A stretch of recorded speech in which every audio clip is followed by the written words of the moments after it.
passionate, and rightly so. It's a very passionate issue. It evokes a lot of emotion within us, but we have to make sure that we're keeping that at bay and remaining logical and rational, because the person doesn't see our view, they see our passion, and they see our emotion. And it's counterproductive. So be polite always. Be specific. If you're commenting on an article that was recently written, be specific. Say, I'm writing in response to this issue written on this day in this section of the newspaper. Be specific. Like I said, don't assume the reader knows what you're talking about. Next slide. So state your conclusion first. This is very important. Within the first sentence, and this is unlike what your intuition tells you when it comes to writing your intro body conclusion. Your conclusion comes first within the first sentence. You want to draw the reader in right away and let them stay. And then, within the next couple paragraphs, if they decide to leave and not finish reading your editorial, at least they know what your conclusion was. So state your conclusion first, and then the rest of the facts. And spend the rest of the time making your case, backing it up with facts, with relevant information, with data, with statistics, with those who are well qualified to speak on the issue. Don't repeat your opponent's argument. This is very, very important. All this does is emphasize their idea and overshadow your own. And we'll get into this more when I talk about the issue of framing, but it's very important to keep in mind. Don't emphasize your opponent's argument. Don't even mention it. It's counterproductive, and it will do nothing for your own argument. Tip number 5 is to use facts and figures to back up your argument. Quote experts who commented on it. Like I said earlier, use statistical data. Make sure that you actually know what you're talking about, or at the very least, appear to know what you're talking about. That's very, very important. Next slide. So number 6, if helpful, state your qualifications. You may be somebody who's a resident expert on this issue, and don't be shy. Go ahead and tell them that. Well, you know what, I've been a teacher at an Islamic school for the past 15 years, and I can say that I think it's a great idea for us to institute this policy. And also keep in mind that,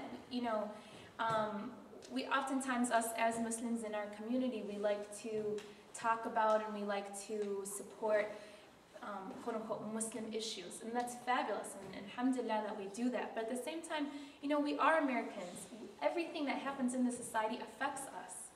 And so everyday things, whether it be, the fiasco with the Detroit City Council right now, or whatever is happening, these things affect us as Muslim Americans. We live in this country too.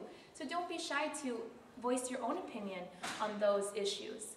In fact, having that, the Muslim perspective may be something that's needed in society. In fact, it is needed, we know that. And so that'll be, so don't shy away from those issues that may not be Muslim issues as we've come to know them. So number 7 is be concise.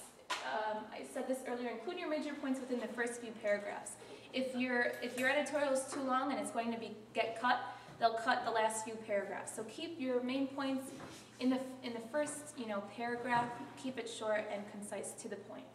Tip number 8 is a call to action if necessary. Near the end of your piece, include something in there that evokes action, whether it be to write to your state representative or to boycott this product or whatever it is. And it doesn't necessarily have to be a call to somebody in power, in a position of influence, but it could be to an everyday citizen, somebody who anyone can pick up a phone or can stop using some product, can try something else. So that's also very helpful. Number 9 is send a letter to more than one newspaper or one outlet. We talked about this. And number 10, don't get discouraged. Don't worry, like I said, if you are writing some letter and you worked on it for 2 days and you turned it in, you were so proud of it, and then it didn't get published. Well, don't get discouraged. Remember that the media is not your enemy. It really isn't. We have to work together with the media in order to hopefully, inshallah, slowly change this perception. And if we have that mentality where we just throw our hands up in the air and we say, well, forget it, it's not going to get published anyway, then we're going to make no progress. So don't get discouraged. Someone read your letter, someone knows how you feel, and you never know who you're inspiring. That person may go and tell somebody else who may want to go and take action, so don't ever feel discouraged. So the last thing I'm going to talk about, the last issue, is the issue of framing. And this is very important in not only just understanding how the media works, but also in engaging with the media. And framing, basically, what the concept of framing is presenting an issue in a way that's likely to get agreement from others. So if we look at what that means today, if you looked at the statistics that Haris was presenting to us, through the media, most Americans have a negative perception of Islam and Muslims, correct? So why is this? It's because the information they've received has been framed in a manner in which every time, it's so smart, in which every time the word Muslim, let's say, or Islam, or terrorist, or any of these things pop up on a screen, right away we connect it to something. Whether we see the word terrorist and we automatically link it to Muslim, or whether we see the word Islam and automatically we link it to violence. These are very, very calculated steps that have been used and employed in order to evoke a perception within the public. And so the framing that has been used against Muslims and against Islam has been to evoke a negative response in the public whenever these words are mentioned. So how do we get out of this? How do we get out of this frame? You can go ahead to the next slide. And I'll talk about that soon. Here's a quick example.